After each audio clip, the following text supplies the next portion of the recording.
کہ آخرت بدلے کی جگہ ہے. ہاں، جس نے بدل کی کوئی چیز نہیں قائم کی ہوگی تو اس کو اپنے خسارے کا، اپنے نقصان کا بہت پچھتاوا ہوگا.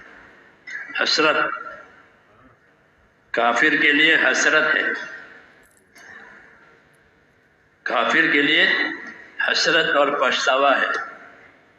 ہاں، وَإِنَّهُ لَحَسْرَةٌ عَلَى الْكَافِرِينَ، کہ وہ حسرت پچھتاوا ہی پچھتاوا اور کچھ ہے نہیں.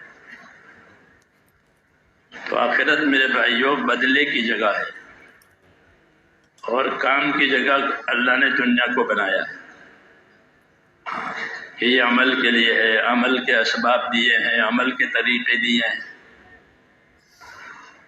عمل کرنے کے لیے اسباب دیے ہیں، ہاتھ، پاؤں، عقل، مال، یہ سب کام کرنے کے لیے. اور آخرت کے بطور بدلہ کے، اور وہ اصل ہے کہ وہ فنا نہیں ہوگی، اس کو زوال نہیں آئے گا، وہ ہمیشہ کے لیے ہے اور بطور بدلہ کے. اس لیے رسول صلی اللہ علیہ وسلم نے فرمایا کہ ان الدنیا خلقت لکم، دیکھو دنیا کو تو اللہ نے تمہارے لیے پیدا کر دیا ہے، تمہارے لیے پیدا کیا اور کسی کے لیے نہیں پیدا کیا، اور تم کو آخرت کے لیے پیدا کیا. دنیا تمہارے لیے، تم آخرت کے لیے، یہ صحیح ترتیب ہے. دنیا تمہارے لیے، تم آخرت کے لیے، یہ صحیح ترتیب ہے زندگی گزارنے کی. اسی ترتیب پر زندگی گزرے گی کہ دنیا سے آخرت بنائی جائے. اپنی دنیا سے آخرت بناؤ، یہ دعوت ہے اللہ کی. اپنی دنیا سے آخرت بناؤ. جو جو طاقتیں دی ہیں، جو جو صلاحیتیں دی ہیں، وہ آخرت بنانے کے لیے دی ہیں، اور دنیا کو بطور حاجت کے بنایا ہے، بطور مقصد کے نہیں بنایا، بطور حاجت کے بنایا ہے. یہ دنیا تمہاری حاجت کی جگہ ہے، اس میں اپنی حاجت بھی پوری کرو اور آخرت اس دنیا سے بنا لو. حاجت کے بعد جو کچھ بچے گا وہ سب آخرت کے لیے ہے. حاجت کے لیے دنیا، اور باقی جو سب کچھ ہے وہ آخرت کے لیے ہے. یہ نبیوں کی دعوت ہے کہ دنیا سے آخرت بنائی جائے، ساری صلاحیتیں اس پر استعمال کی جائے. یہ دعوت ہے اللہ رسول کی کہ اپنی دنیا سے اپنی آخرت بناؤ. تو دنیا کا سب سے بڑا نفع یہی ہے کہ وہ آخرت کے کام کی چیز ہے. جیسے مال ضرورت راحت کی چیز ہے کہ مال سے راحت بھی ملتی ہے، مال سے ضرورت بھی پوری ہوتی ہے، تو مال سب کو اچھا لگتا ہے. کیوں کہ اس سے ضرورت بھی پوری جائے گی، راحت بھی ہو جائے گی. ایسی دنیا، وہ دنیا اچھی ہے جو آخرت کے کام میں مددگار بنے. وہ دنیا سب سے اچھی، اس پر لعنت نہیں ہے. ایک وہ دنیا ہے جس پر لعنت ہے، وہ دنیا ہے جو آخرت سے اور اللہ سے غافل کرے. جو بھی چیز اللہ سے غافل کرے وہ دنیا، اور جو چیز مددگار بنے کہ ہاں کہ وہ اصل ہے. معصور دعاؤں میں یہ دعا ہم کو سکھائی، اللہم اعنی علی دینی بالدنیا وعلی آخرتی بالتقوی، کہ اللہ میری اعانت کر، میرے دین کے کام میں میری مدد کر دنیا دے کر. جیسے زمین کی مدد ہوتی ہے کھاد دے کر، تو کھاد ہے لیکن زمین کو مدد ملتی ہے، زمین کو قوت ملتی ہے. ہاں ایسے ہی کہ دنیا دے مجھے تاکہ میرے دین میں قوت ملے. کیوں کہ دنیا کا سامان ہوگا تو دین کا آدمی کام کرے گا، دین کا کام کرے گا. کیوں کہ اس بات دنیا ہی ہے. دنیا نہیں ہوگی تو وہ پھر محتاج ہوگا، اس کی ضرورتیں پوری نہیں ہوگی. اور دنیا ہی ہے تو وہ حق ادا کرے گا، اللہ کا بھی، اپنا بھی، دوسروں کا بھی. اس لیے اعانت مانگی ہے کہ یہ اعانت اور مدد کرنے کے لیے ہے، جیسے کھاد پانی زمین کے اعانت کے لیے. مفتی نجیب دارالعلوم کراچی سے. یہ اس کا درجہ ہے. کہ عینی علی دینی بالدنیا، میری اعانت کر، میرے دین میں میری مدد کر، میرا ہاتھ بٹا کسی سے کہ دنیا دے کر، اللہ مجھے دنیا دے کہ دین میں پھر میں اپنے دین کا کام کروں۔ اصل مقصود ہے، اس لیے دنیا ساری کے ساری اسباب اور وسائل کا نام ہے، ان میں سے کوئی چیز بھی مقاصد میں سے نہیں ہے، نہ حکومت مقصد ہے، نہ تجارت مقصد ہے، نہ زراعت مقصد ہے، کوئی چیز مقصد نہیں ہے، یہ سب وسائل ہیں اصل کام کے لیے، وہ اصل ہے آخرت۔ سورہ فاتحہ اور سورہ بقرہ تندرستی بھی کہ تندرستی آخرت کے لیے ہے، حدیث شریف میں ہے کہ اپنی تندرستی کو غنیمت سمجھو بیماری سے پہلے، میں آپ کہ بیمار ہو گیا کہ اب کچھ نہیں کر سکے گا، لاچار ہو گیا ہے، اپنی ضرورتوں میں دوسروں کا محتاج ہے، کیوں کہ بیمار ہو گیا، کہ اپنی تندرستی کو غنیمت سمجھو کہ بیماری سے پہلے، اپنی مالداری کو غنیمت سمجھو غریبی سے پہلے، اپنی فرصت کو غنیمت سمجھو کسی کام میں الجھ جانے سے پہلے، یہ ہدایتیں دی ہیں۔ ہاں، کیوں کہ الجھ گیا، بیمار ہو گیا، کسی بات میں پھنس گیا، اب کہیں کا بھی نہیں رہے گا، کیوں اصل آخرت بنانا تھا اس کو۔ اس لیے میرے بھائیوں، دنیا جو ہے ذمہ داریوں کے پورا کرنے کی جگہ ہے اور آخرت بدلہ پانے کی جگہ ہے، یہ قاعدہ ہے، یہی قاعدہ ہے، اس کے خلاف نہیں ہوگا۔ جو اس کے خلاف کرے گا تو وہ دھوکے میں پڑے گا۔ یہ جگہ دنیا دھوکے کی جگہ ہے، متاع الغرور، یا اس کا سارا سامان دھوکے کا ہے۔ یہ دھوکے کا مطلب یہ ہوتا ہے کہ اصل آخرت کو بھول جائے گا دنیا کی محبت میں، اور پھر دنیا باقی نہیں رہے گی، تو اس کو دھوکہ ہو گیا کہ جو اصل چیز تھی وہ چھوٹ گئی، اور جو رہ گئی وہ کام کی نہیں آئی، تو اس کو دھوکہ ہو گیا۔ دھوکے کا اثر پچھتاوا ہوتا ہے کہ دھوکہ کھایا، تو آدمی جب دھوکہ کھاتا ہے اور دھوکہ کھلتا ہے تو اس کو پچھتاوا ہوتا ہے۔ جب تک دھوکہ کھلتا نہیں ہے پچھتاوا نہیں ہوتا، وہ دھوکے میں رہتا ہے، دھوکے میں رہتا ہے، لیکن جب کھلے تو میں نے تو یہ کر دیا، تو اس کو پچھتاوا ہوتا ہے کہ اب وہ استطاعت اور طاقت باقی نہیں رہی، تو اس لیے پچھتاوا رہ گیا۔ اس لیے حضور صلی اللہ علیہ وسلم نے حدیث شریف میں فرمایا کہ ہر آدمی مرنے کے بعد پچھتائے گا۔ لوگوں نے پوچھا یا رسول اللہ، ہر آدمی کیوں پچھتائے گا؟ اس میں اچھے بھی ہوں گے جن کی کارگزاریاں، جن کی زندگیاں اچھی ہوگی، وہ کیوں پچھتائیں گے؟ گنہگار تو پچھتاوا، یہ تو معقول بات ہے۔ تو فرمایا کہ وہ اس لیے پچھتائیں گے کہ ہم نے اس سے زیادہ کیوں نہیں کیا، یہاں تو بہت نفع ملتا تھا، ہزاروں کروڑوں کے برابر یہاں نفع ملتا تھا، ہم نے کیوں نہیں کیا، اس کو اس کا پچھتاوا ہوگا۔ نہ کرنے والے کو تو ہے پچھتاوا، اور جس نے کیا اس نے کہا میں نے زیادہ کیوں نہیں کیا، اس لیے وہ بھی پچھتائے گا، کیوں حقیقت کھل گئی ہے۔ تو اللہ تعالیٰ نے دنیا کو آخرت بنانے کا ذریعہ بنایا ہے، اور یہاں ہم پر ذمہ داریاں آئی ہیں، اور قاعدہ یہ ہے کہ جتنی ذمہ داری پوری کی جائے گی اتنی مدد ہوگی۔ المعونۃ علی قدر المعونہ، حدیث شریف میں ہے المعونۃ علی قدر المعونہ، کہ اللہ کی مدد اتنی ملے گی جتنی ذمہ داری پوری کی جائے گی۔ ذمہ داری پوری نہیں ہوئی ہے کہ پھر کوئی مدد نہیں ہے، اللہ کی مدد نہیں ہے۔ یوں اللہ تعالیٰ کھانا پینا دے دیں گے، ہاں وہ مدد نہیں کہلاتی ہے، وہ تو تربیت کہلاتی ہے۔ وہ تو جانور کو بھی ملتا ہے، دشمن کو بھی ملتا ہے، کھانا پینا، اس کی روزی، وہ مدد نہیں کہلاتا، وہ تو تربیت اور پالنے کا سامان ہے، وہ موت تک ہے۔ لیکن جس کو مدد کہتے ہیں وہ الگ ہے، کہ مدد تو اللہ تعالیٰ کی اپنی ذمہ داریوں کو پورا کرنے کے لیے سے ہی ملے گی۔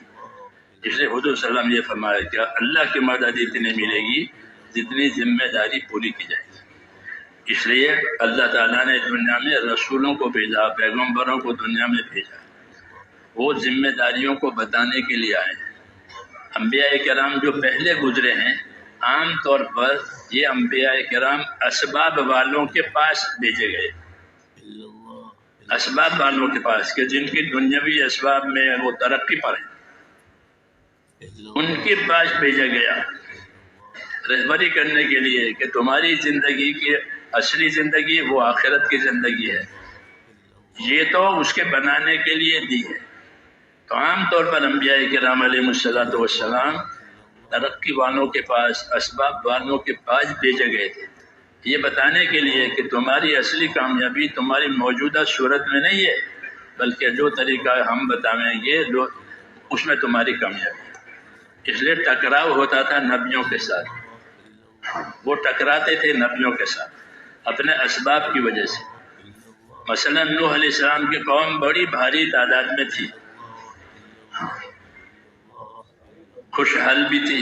اب نوح علیہ السلام کی دعوت سے وہ ٹکرا، نوح علیہ السلام کو دعوت دیتے تھے کہ تم اپنے باپ دادوں والی باتیں چھوڑو، میں جو باتیں کہوں وہ اس پر آؤ۔ گجرات پاکستان تو وہ نہیں مانتے تھے، قبول نہیں کرتے تھے، اور جو لوگ قبول کرتے تھے وہ بہت تھوڑے اور غریب، یہ بیان بہت دھیان سے غریب، ان کی ماحول میں کوئی گنتی نہیں ایسی۔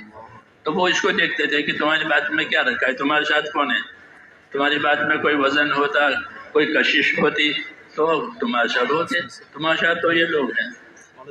انومن لک واتبعک الارذلون، کیا ہم تیری بات پر ایمان لاویں؟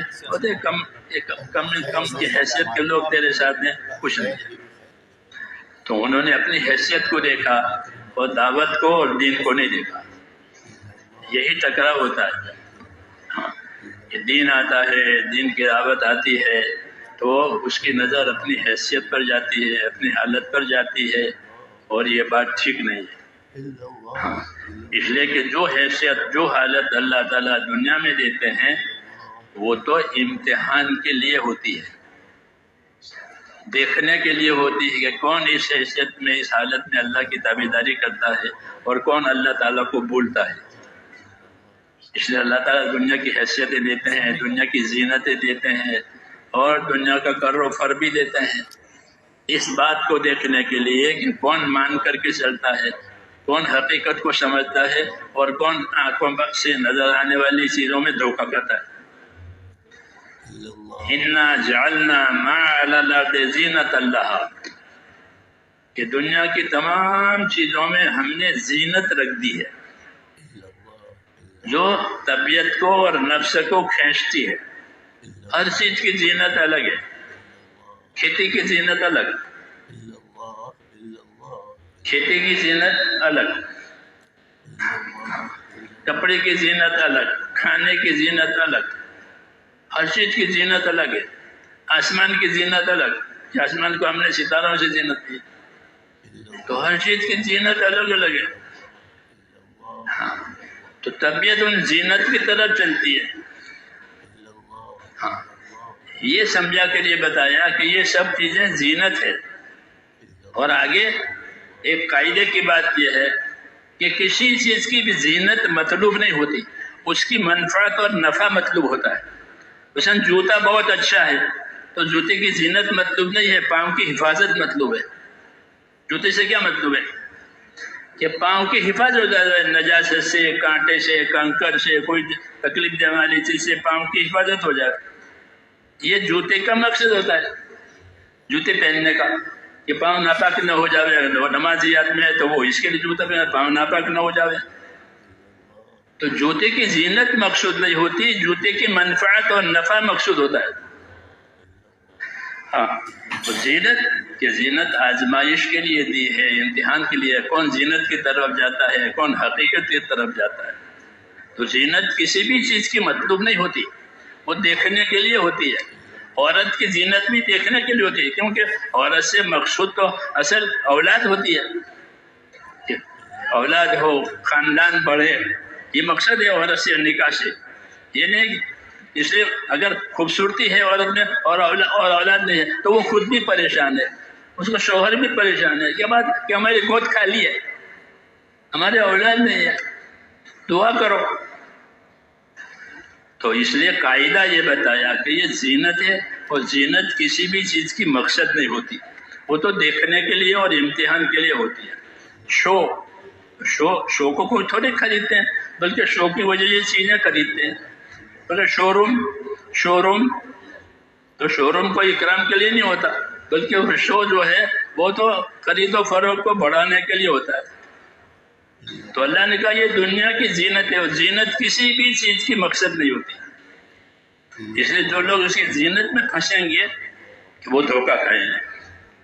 قرآن پاک میں ہے کہ قارون مالدار تھا، اور جب اس کی سواری نکلتی تھی زینت کے ساتھ، کر و فر کے ساتھ، تو لوگ اس کو دیکھتے تھے۔ جو لوگ نادان ہوتے تھے، حقیقت نہیں جانتے تھے، وہ کہتے تھے کہ ہاں قارون کتنا نصیبدار ہے، کتنا نصیبدار ہے، کتنا ہوتا کہ ہم بھی ایسے ہوتے۔ یہ وہ لوگ کہتے تھے جو حقیقت سے بے خبر تھے اور زینت کو دیکھتے تھے، فخرج فی زینتہ، کہ وہ اپنی زینت میں کرتے۔ تو جو لوگ حقیقت نہیں جانتے ہو، یا لیت لنا مثل ما اوتی قارون، ہمارے پاس بھی ایسا کرو پر ہوتا جیسے ان کے پاس ہے، انہ لذو حظ عظیم، یہ تو بڑا نصیبدار ہے، یہ کہتے ہیں۔ اور اس زمانے کے جو لوگ حق شناس تھے وہ کہتے تھے ارے اللہ تمہارا بھلا کرے، یہ کچھ نہیں ہے، اللہ تعالیٰ بندے کو جو اپنے عمل کا بدلہ دے گا وہ اصل ہے، یہ تو زینت ہے، یہ زینت تو دیکھنے دکھانے کے لیے ہے۔ لیکن وہ لوگ کہتے تھے جو حقیقت کو پہچانتے تھے، وہ ان سے کہتے کہ تم کسی میں پڑے ہو، اس کی زینت کو دیکھتے ہو۔ چنانچہ جب اس زینت کا انجام ہوا کہ قارون اپنی زینت میں، اپنے مال میں باغی بن گیا۔ کیا بن گیا؟ کہ باغی بن گیا۔ یعنی جب موسیٰ علیہ السلام نے اس کو دعوت دی، کیونکہ اللہ کا یہ طریقہ ہے کہ اللہ اسباب بھی دے گا اور اسباب کے بعد احکام بھی دے گا۔ ہاں،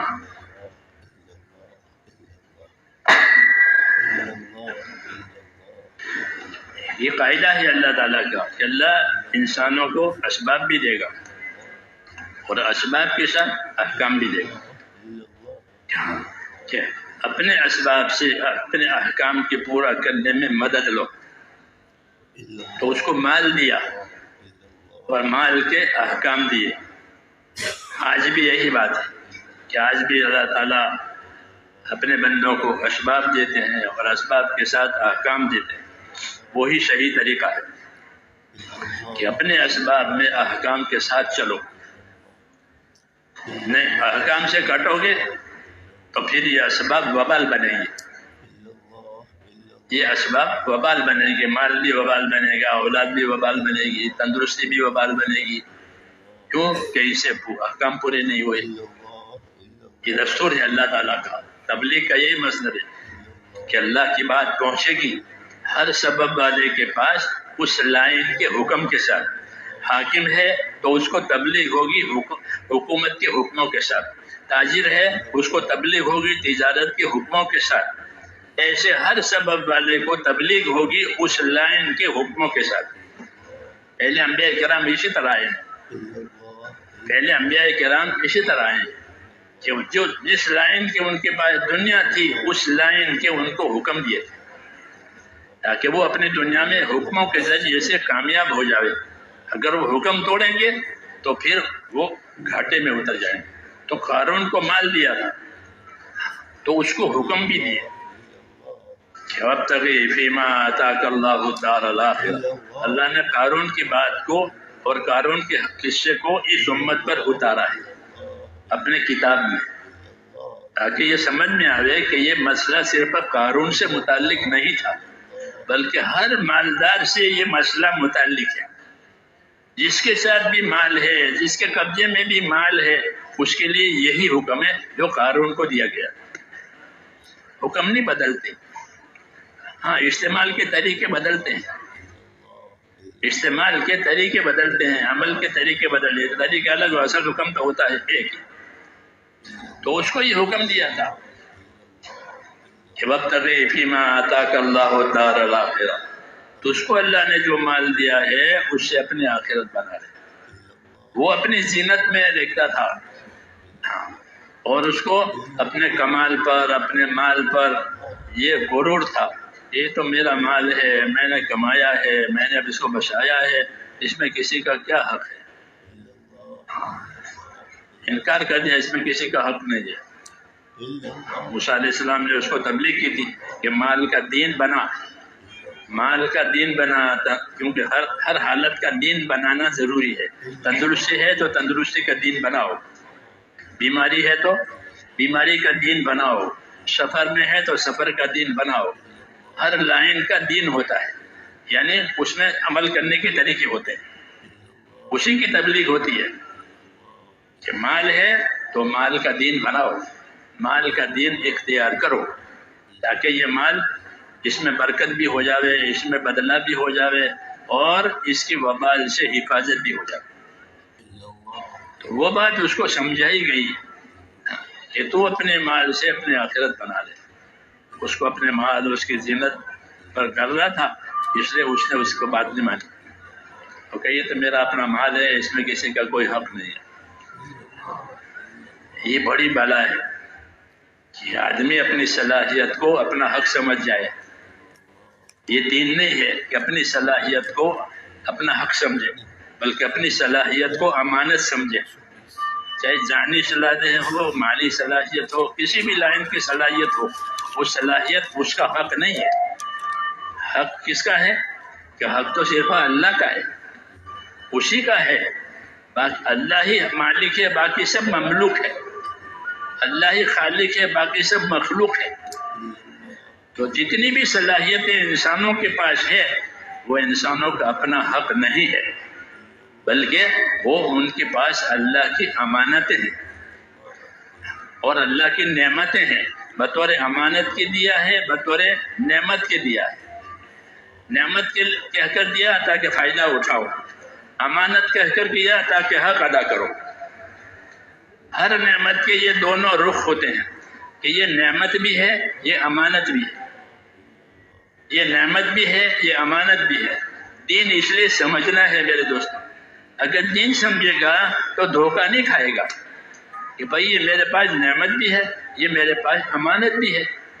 نعمت کا پہلو یہ ہے کہ اسے فائدہ اٹھاؤ، کھاؤ پیو، اپنی ضرورت پوری کرو، اور امانت ہے کہ امانت ہونے کا مقصد یہ ہے کہ اسے حق ادا کرو، اسے حق ادا کرو کہ اس کا کیا حق ہے۔ اس لیے اللہ تعالیٰ کو شکایت ہے کہ ہم تو نعمتیں دیتے ہیں اور یہ شکر نہیں کرتے، یہ شکر نہیں کرتے، یعنی حق ادا نہیں کرتے۔ نعمت سے فائدہ اٹھاتے ہیں اور حق ادا نہیں کرتے، یہ ناشکری ہے۔ شیطان آدمی کو ناشکری کی طرف لے جاتا ہے، جب ناشکری ہوگی تو اللہ کا حق ادا نہیں ہوگا۔ تو اس لیے اس کو یہ دعوت دی تھی، لیکن لوگ اس کی زینت سمجھ کر کے اس پر دھوکہ کہا ہے۔ تو اس زمانے کے نیک بندوں نے اور دینداروں نے یہ کہا کہ یہ کچھ نہیں ہے، آخرت میں جو ملے گا وہ اصل ہے۔ لیکن اللہ تعالیٰ ایک مدت تک ایسا چلنے دیتے ہیں، کوئی غلط روش ہو تو غلط روش پر بھی فوراً پکڑ نہیں ہوتی، بلکہ اس کو سدھرنے کا موقع دیتے ہیں، اس کو دعوت دیتے ہیں۔ اللہ تعالیٰ حق بات کی سمجھایا جاتا ہے کہ یہ کرو، یہ کرو، یہ کرو، یہ مت کرو، دعوت آتی ہے، اس کو دعوت پہنچتی ہے۔ پھر اگر وہ سمجھدار ہوتا ہے تو اپنا راستہ بدلتا ہے، یہ میں غلط کر رہا ہوں، اپنے راستے کو چھوڑ دو، غلط راستے کو چھوڑ دیا، حق راستے پر آ گیا، کہ یہ اس نے ہدایت پائی۔ اور بعض ہوتے ہیں کہ ان کو اس نعمت سے محبت ہو جاتی ہے، جس کو فتنہ کہتے ہیں، کہ ہر نعمت فتنہ ہے، اور فتنہ کے معنی لڑائی کے نہیں ہے، فتنہ کے معنی ہے آزمائش کے۔ یہ آزمائش میں آ گیا، اب دیکھو کیا کرتا ہے، صحیح کرتا ہے یا غلط کرتا ہے، اللہ کو راضی کرتا ہے، ناراض کرتا ہے، دین بگاڑتا ہے، دین بناتا ہے۔ اس کو فتنہ، یہ فتنہ ہے کہ مال اولاد فتنہ، کہ اس میں ڈال کر آدمی کا امتحان ہوگا کہ وہ کس رخ پر جاتا ہے۔ اس لیے جب اسباب پیدا ہو جاتے ہیں تو احکام کی دعوت آتی ہے تاکہ وہ اس کے فتنے سے بچ جائے اور کام کا بن جائے۔ اس لیے اس کو دعوت دی تھی، مگر اس نے اپنی دعوت کو رد کر دیا اس بنیاد پر کہ ہمارا ہے۔ حالانکہ آدمی کا کسی بھی نعمت پر حق نہیں ہے، بلکہ وہ اللہ کی عطا ہے، اللہ کی عطا ہے۔ وَمَا بِكُم مِّن نِّعْمَةٍ فَمِنَ اللَّهِ، یوں کہا وما بکم من نعمت فمن اللہ، تمہارے پاس جو نعمت ہے وہ تمہاری ہے، وہ تو اللہ کے لیے ہوئی ہے۔ جب تک چاہیں گے رکھیں گے، جب چاہیں گے چھین لیں گے۔ رسول صلی اللہ علیہ وسلم نعمت کے زوال سے پناہ مانگتے تھے، یا اللہ نعمت پر زوال نہ آوے، یہ تو پریشان ہو جائے گا۔ تندرستی تھی، وہ نعمت پر زوال آیا، بیمار ہو گیا، مالدار تھا غریب ہو گیا، محبت تھی دشمنی ہو گئی، نعمتوں پر زوال آتا ہے۔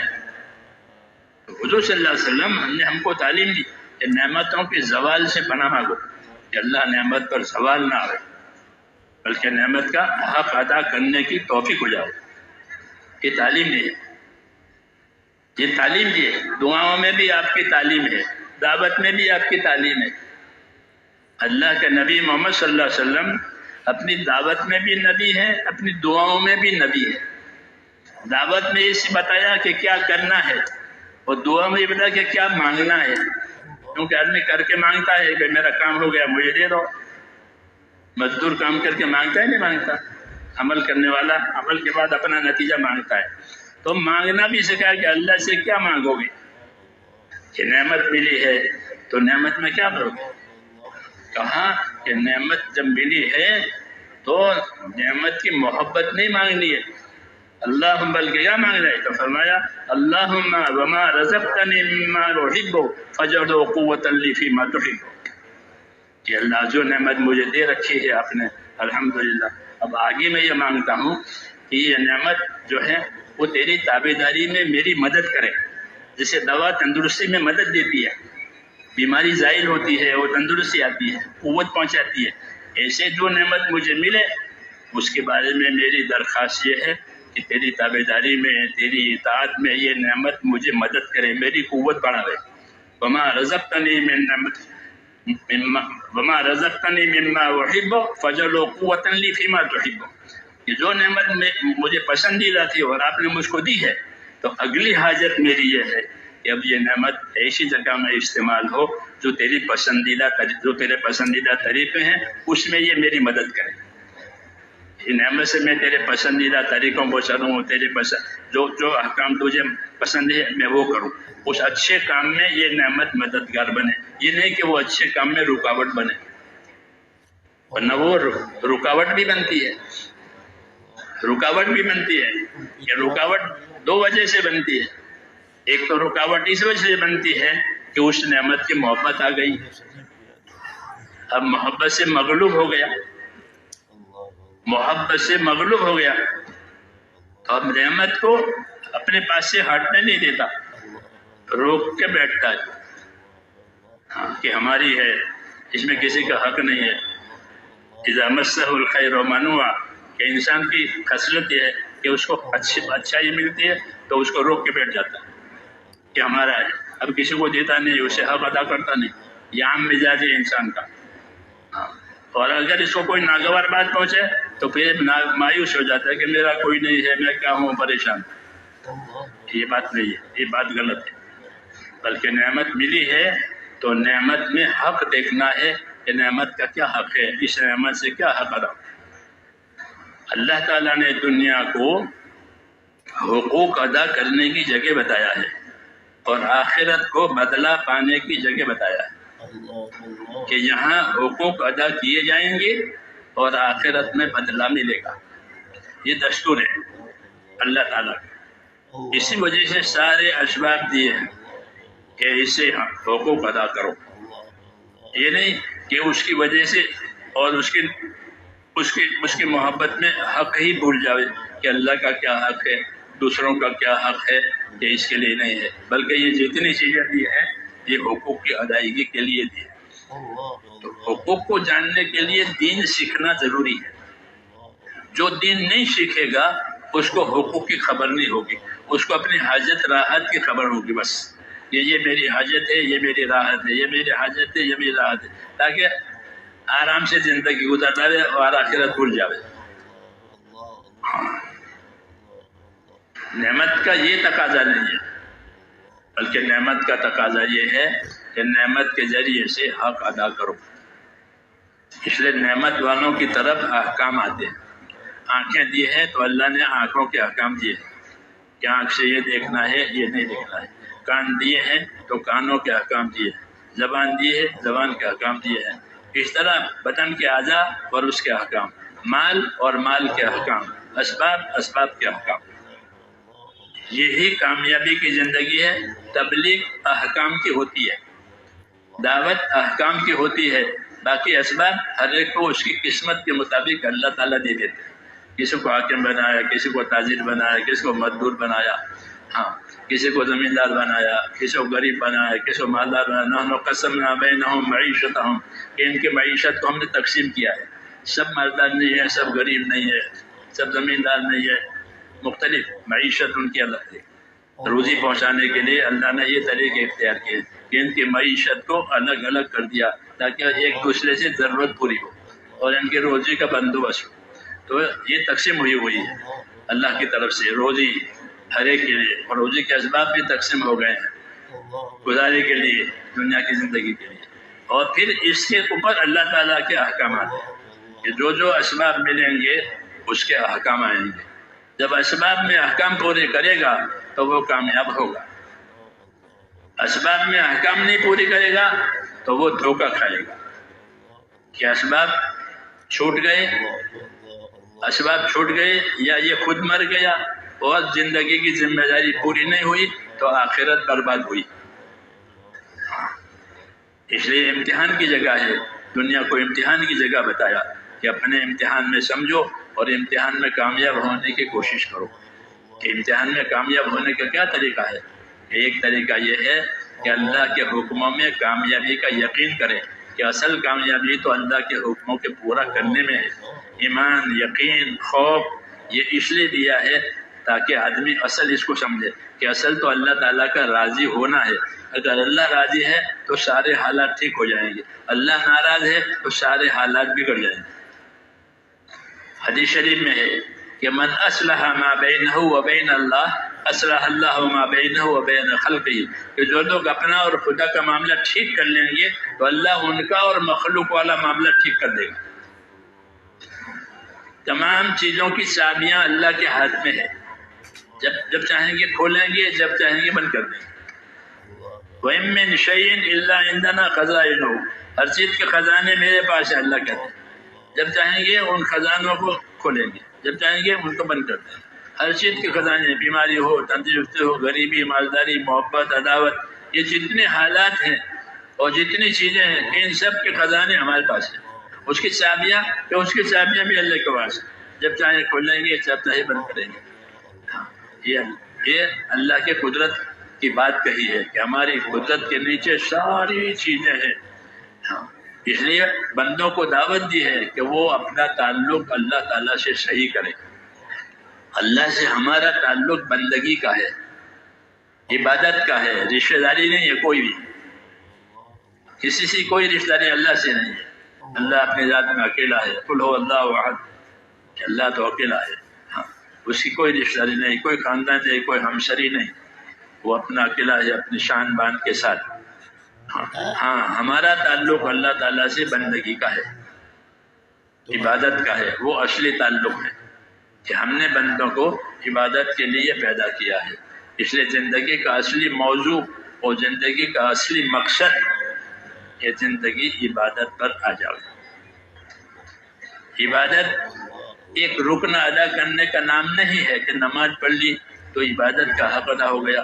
کہ نماز بے شک عبادت ہے لیکن وہ عبادت کا ایک جز ہے، عبادت کا ایک رکن ہے، باقی اور عبادت کی چیزیں اور ہیں.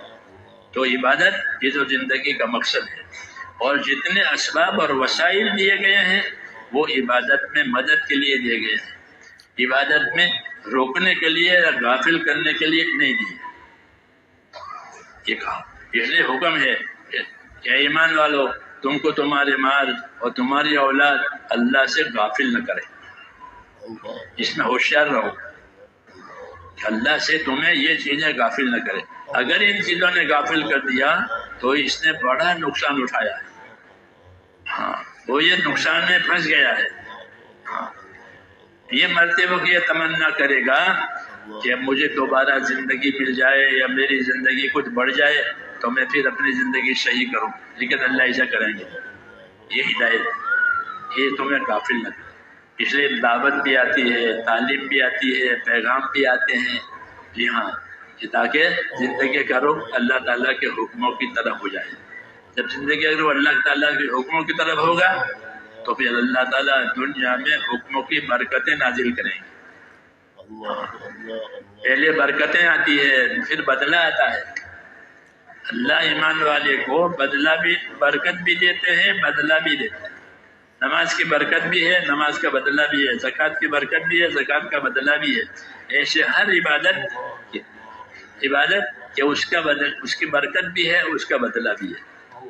برکت مانگی جاتی ہے اللہ تعالیٰ سے، انبیاء کرام اللہ سے برکتیں مانگتے تھے۔ اللہم بارک لنا فیما آتیتنا ولا تحرمنا برکت ما آتیتنا، اے اللہ جو دیا ہے اس کی برکت دے، جو ملا ہے اس کی برکت سے محروم نہ فرما۔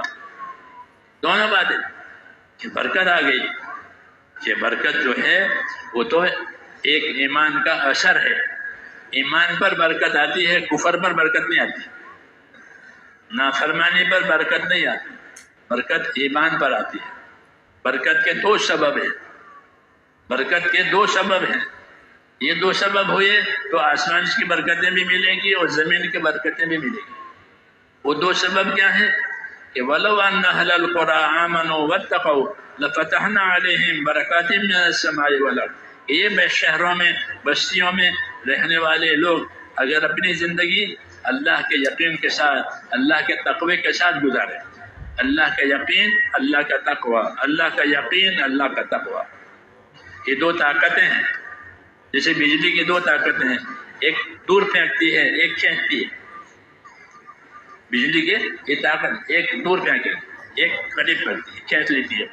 ایسے ہی یہ دو طاقتیں ہیں زندگی صحیح بنانے کے لیے، ایک ایمان یقین اور ایک اللہ کا تقوی اور یعنی اللہ کا ڈر۔ اللہ کا ڈر، اگر یہ دو صفتیں پیدا ہو جاتی ہیں تو آسمان سے بھی برکتیں نازل ہوگی اور زمین بھی برکتیں نکالے گی۔ برکت ایک عجیب چیز ہے جو اللہ تعالیٰ اسباب میں ڈالتے ہیں، اس کی وجہ سے مسائل آسان ہو جاتے ہیں۔ برکت کا یہ اثر ہوتا ہے، یہ برکت ہو گئی یعنی مسائل آسان ہو گئے، مشکلات ختم ہو گئی، کام بن گیا۔ کیا ہو گیا؟ برکت ہو گئی۔ تھوڑا کھانا سب کے لیے کافی ہو گیا، تھوڑی تعداد ہوتے ہوئے مدد آ گئی۔ ہاں، کیا ہو گیا کہ برکت ہو گئی، برکت ہو گئی۔ تو برکت ضرور دیتے ہیں اللہ تعالیٰ، لیکن برکت کے اسباب اللہ تعالیٰ کا یقین، اس کے حکموں کا، اس کے خزانوں کا، اس کے وعدوں کا یقین کہ اللہ اصل کرنے والا ہے، اللہ کے ہاتھ میں سب کچھ ہے، وہ جو چاہے گا وہ ہوگا، وہ کرے گا تو ہوگا، وہ دے گا تو ملے گا۔ یہ یقین اور ایک اللہ کا ڈر، یہ دو طاقتیں ہیں۔ یقین کی تاثیر یہ ہے کہ جب جتنا یقین بڑھے گا اتنی اطاعت بڑھے گی، اتنی اطاعت بڑھے گی۔ یقین کی وجہ سے اطاعت بڑھتی ہے۔ اللہ کے وعدوں کا یقین، اس کے ثواب کا یقین، اس کے برکتوں کا یقین، یہ جتنا بڑھے اتنا آدمی عمل زیادہ کرے گا۔ یقین کی تاثیر ہے کہ وہ عمل کو بڑھا دیتی ہے۔ جب یقین کمزور ہوتا ہے تو پھر آدمی اپنے عملی زندگی میں کمزور پڑ جاتا ہے۔ کیوں؟ اس کا یقین کمزور ہے۔ یقین کرنے کے لیے ایمان یقین کی محنت بھی ہے۔ ایمان یقین کی محنت کرو تو یہ والا یقین بنے گا، مال کی محنت کرو گے تو مال والا یقین بنے گا، عہدے کی محنت کرو تو عہدے والا یقین بنے گا۔ جس لائن کی محنت کرے گا اس لائن کا یقین بنے گا۔ ہم کو حکموں کی محنت دی ہے، ہم کو حکموں کی محنت دی ہے تاکہ حکموں والا یقین آئے کہ نماز سے اللہ کی مدد آئے گی، صدقہ کرنے سے بلا دور ہو جائے گی، روزہ سے تقویٰ ملے گا، حج سے محتاجی دور ہو جائے گی۔ یہ سب جو فضائل میں سنتے ہیں وہ عملوں کی تاثیریں ہیں کہ جب اس پر محنت کرو گے تو اس کا یقین بنے گا کہ حج کریں گے کہ اللہ محتاجی دور کرے گا۔ حدیث شریف میں ہے کہ حاجی کبھی محتاج نہیں ہو سکتا، وہ غریب نہیں ہوگا، محتاج نہیں ہوگا، حج کی برکت سے اس کی محتاجی ختم ہو جائے گی۔ ایسے ہر عمل پر وعدے کیا ہے. جب محنت ہوتی ہے تو وہ یقین بنتا ہے، اور یقین کی وجہ سے آدمی اپنے عمل میں صحیح چلتا ہے. دوسری صفت تقوی کی ہے. تقوی دل میں اللہ کا ڈر. یہ صفت جب دل میں پیدا ہوتی ہے تو آدمی اپنے آپ کو ہر نافرمانی سے دور رکھتا ہے. ہر وہ بات جو اللہ کو ناپسند ہے اس سے اپنے آپ کو بچائے گا. یہ دونوں سبب ہیں، یقین اور تقوی. یہ جب ملے گی تو برکتیں آسمان سے بھی ملے گی اور زمین سے بھی.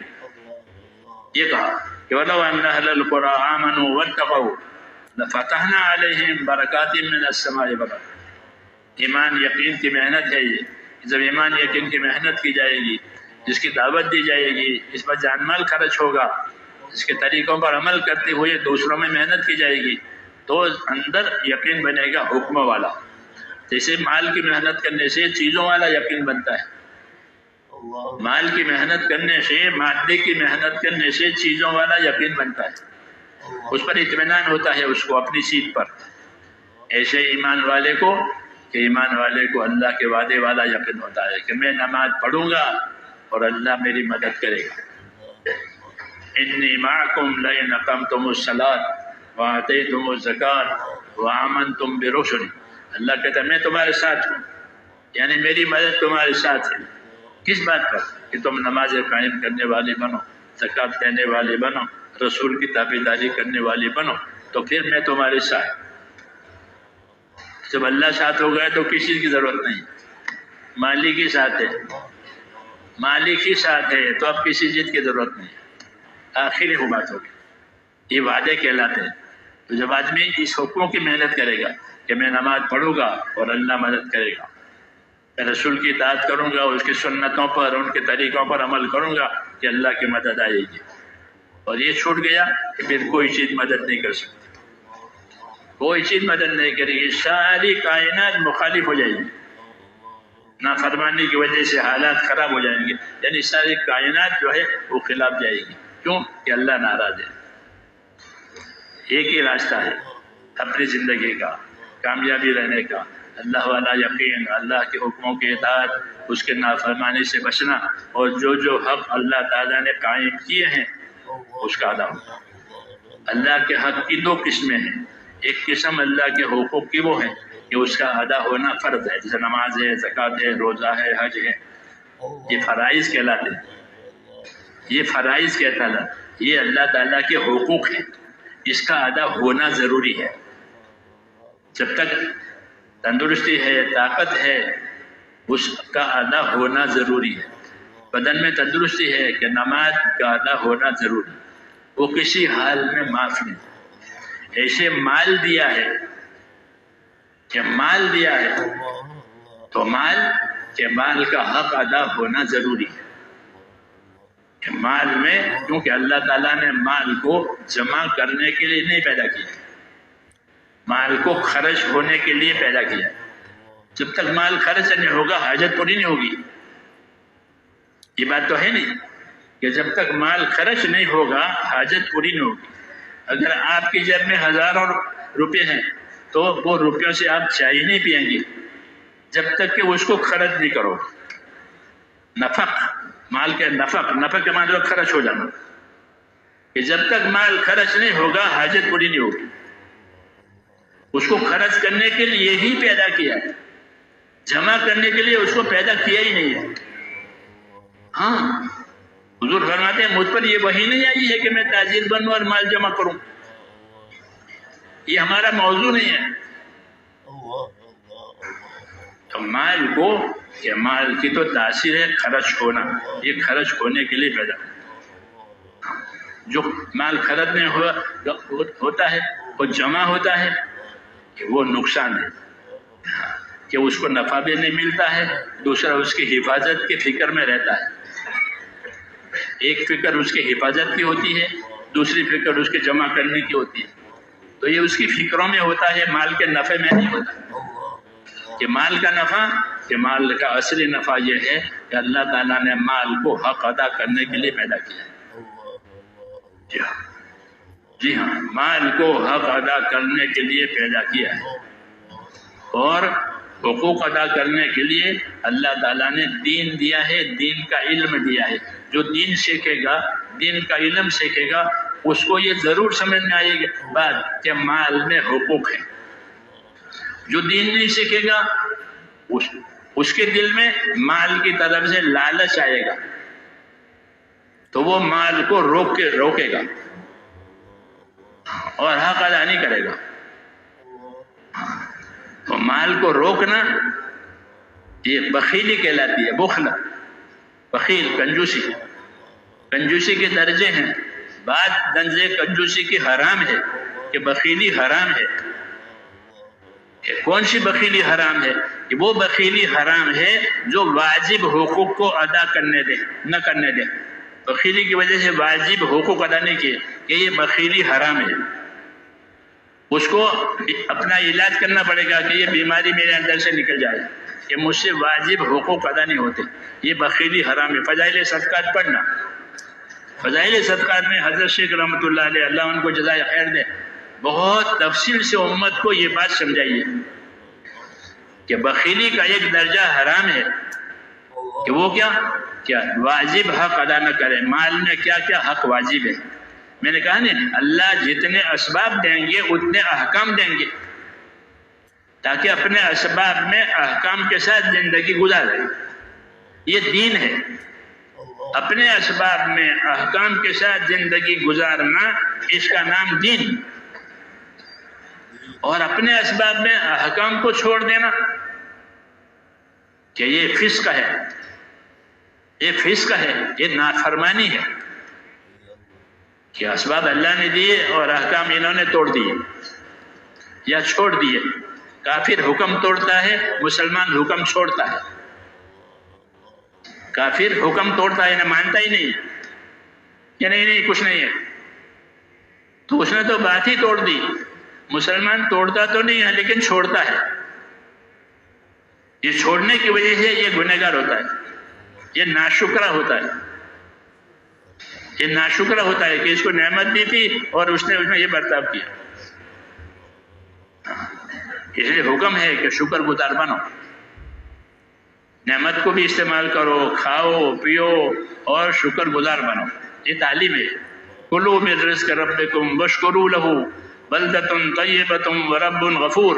کھاؤ پیو استعمال کرو لیکن شکر گزار بنو۔ جو قومیں بڑی بڑی مالدار ہوتی ماضی میں، ان کو یہ تعلیم دی تھی کہ تمہاری مالداری مبارک، کوئی گناہ نہیں مالدار ہونا، کوئی گناہ نہیں زمیندار ہونا، لیکن اس کی شکر گزاری ضروری ہے کہ اس نعمت میں حق ادا ہو جائے۔ تو میں نے کہا اللہ نے مال دیا ہے، حضور نے فرمایا میری امت کی بڑی آزمائش مال میں ہے، بڑا فتنہ میری امت میں مال ہے۔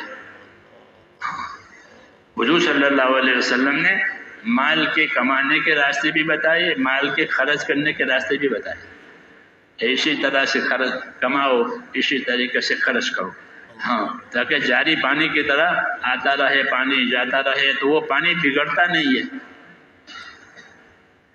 جاری پانی بگڑتا نہیں ہے، ہاں، متاثر نہیں ہوتا۔ لیکن جو پانی جاری نہیں، راکد ہے، اپنی جگہ جم گیا، وہ پرانا ہو جاتا ہے۔ جس کنویں کو استعمال نہیں کرو گے اس کا پانی سڑ جائے گا۔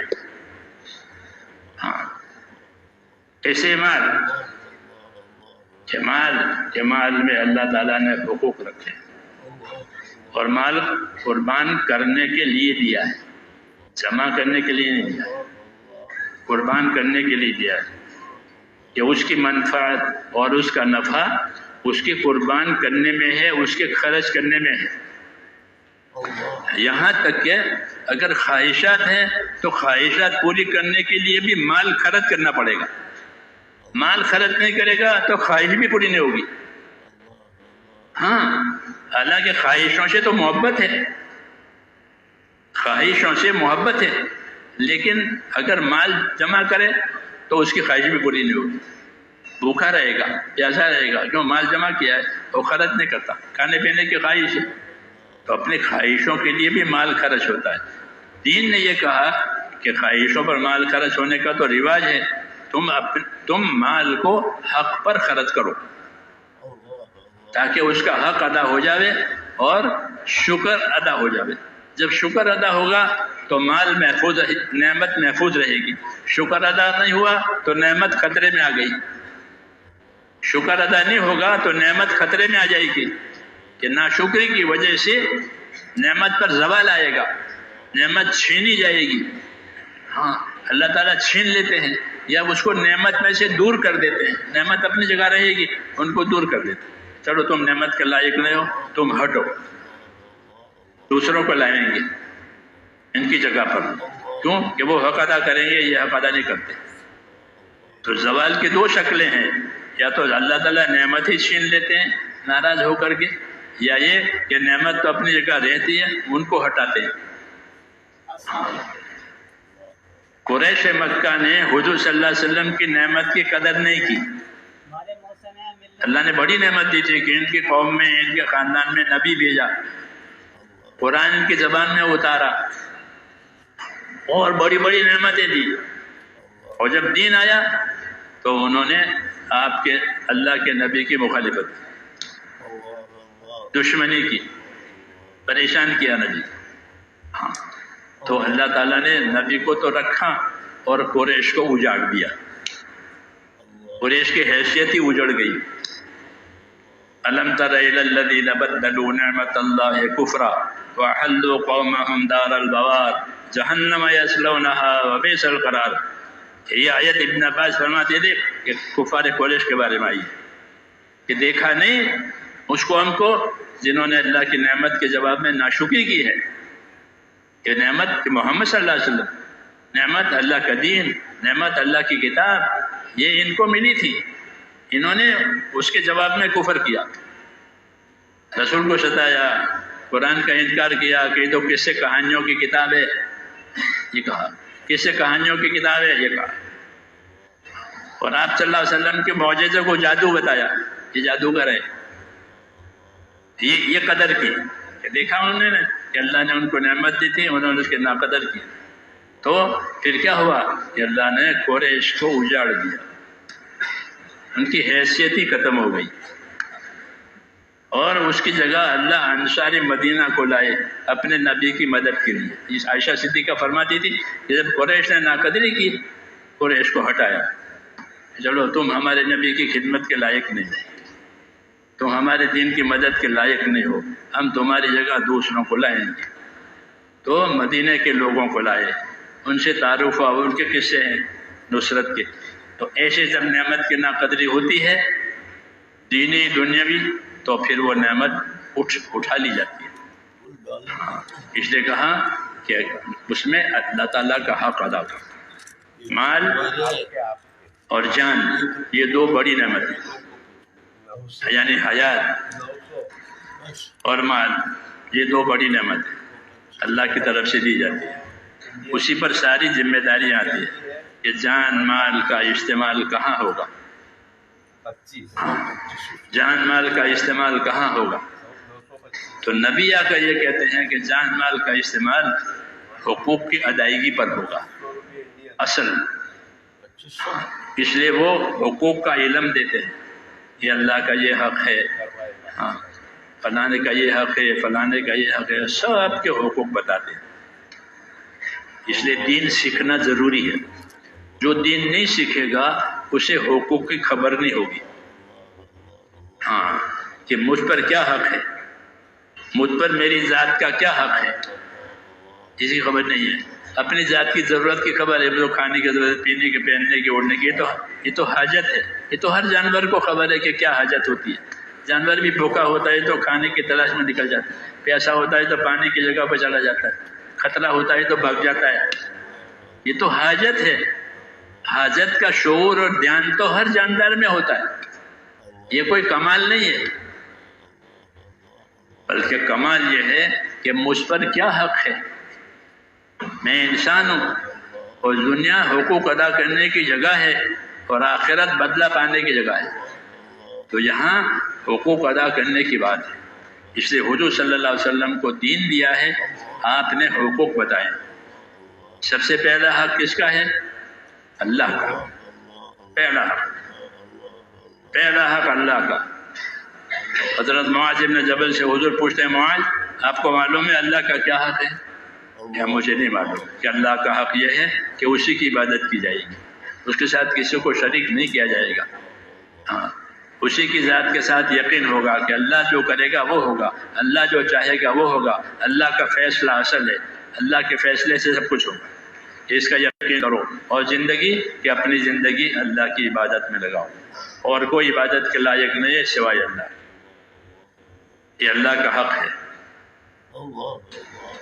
اللہ کا حق سمجھانے کے لیے اللہ تعالیٰ نے رسول بھیجے تاکہ اللہ کی عبادت کا حق بتاوے کہ وہ عبادت کیا کیا ہے، کتنی ہے، کیسی ہونی چاہیے.